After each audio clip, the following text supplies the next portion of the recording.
amma dai har yanzu akan ci gaba da ɗaukar fulawa da yadda take gudana a wannan fili na zanga-zanga. Ga taliya nan, ga shinkafa, ga indomi, ga fulawa, ga komai everything da kake tunani duk akwai. Gashi nan yana gudu, za ka ɗauko amma ka gaji. A wannan taliya indomi ɗauko guda ɗaya, ya ganin ka za su ta ɗaukowa, za su ta wucewa da ita. Ga wani ya rasa me zai ɗauko sai roba fenti, ya rasa me zai ɗauka sai fenti, ya rasa me zai ɗauka sai fenti.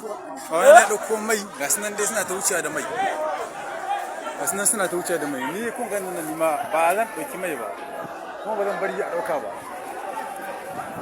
amma har yanzu akan ci gaba da fasawa su a ɗauka. Amma dai komai da komai da kuke gani a nan gun ana iya ɗaukar sa. Gashi nan, gashi nan.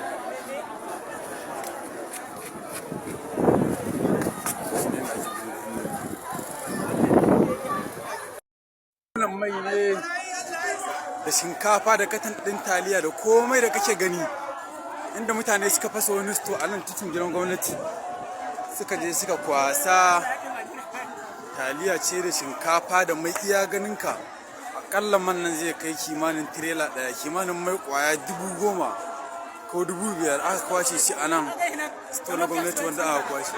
Ka dube shi sama da mutum 100, ga wasu nan ma sun kwaso taliya, ga mutane nan ɗaiɗaiku suna ta fito da ita.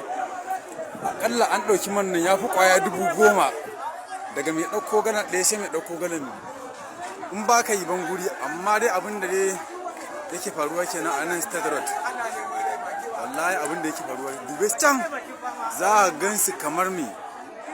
Ga wani nan ma ya ɗauko taliya, ya ɗauko buhun RS, buhu ɗaya ɗauka shi ma zai je gida ya yi a mai ɗan wake da ita.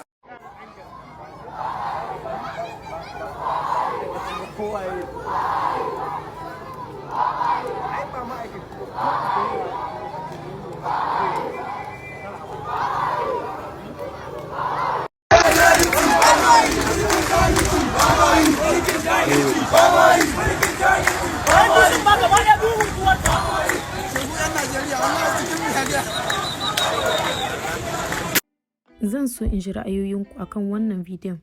Idan shine zuwanku na farko a wannan tasha, ina mai gayyatar ku da ku danna mana wannan ɗan yatsa mai kalar shuɗi, sannan wannan maɓallin ja, sai ƙararrawa domin samun sababbin shirye-shiryenmu. Da haka nake ce muku sai an jima.